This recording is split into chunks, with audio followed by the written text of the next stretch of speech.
HAVANA Reuters Cuba unveiled a replica of a New York Statue of Independence hero Jose Marti on Friday, putting a gift from the hometown of U.S. President Donald Trump on public display at a time of heightened U.S.-Cuba tensions.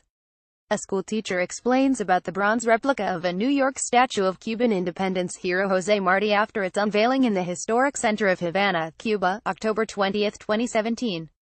Reuters stringer The equestrian statue depicts Marti moments before his death in a cavalry charge in 1895, during the fight against Spanish colonial rule. The original, sculpted by U.S. artist Anna Hyatt, has stood for decades at the south entrance to New York City's Central Park, not far from the gleaming Trump Tower on Fifth Avenue.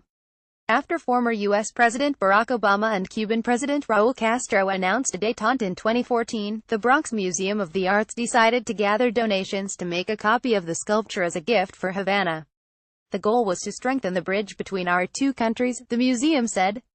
Marti, a poet and political essayist, was living in New York at the time he drew up plans for an invasion of Cuba as part of the rebellion against Spain. The nearly 19-foot 6-meter-tall statue was just delivered from the United States 2 weeks ago, after a series of setbacks in the normalization of relations between the old Cold War foes. The Republican Trump imposed new restrictions on travel and trade with the communist Ron Island in June, as he disparaged what he called his Democratic predecessor's terrible and misguided policy toward Cuba. Since August, tensions between the two countries have deteriorated further, over a series of alleged attacks affecting the health of U.S. diplomats in Havana.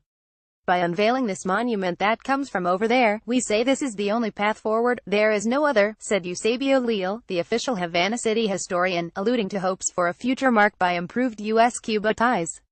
He noted that the statue had been strategically placed. It faces the Florida Straits, with the U.S. coast just 90 miles 145 kilometers in the distance.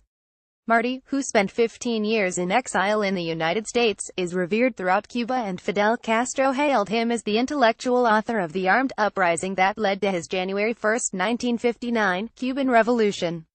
Busts of Marti appear everywhere in Cuba. Havana's International Airport is named after him, and there is a towering monument to him in Havana's Revolution Square.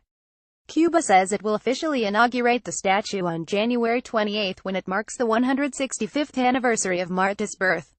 Reporting by Sarah Marsh and Reuters TV. Editing by Tom Brown. Our standards: the Thomson Reuters Trust Principles.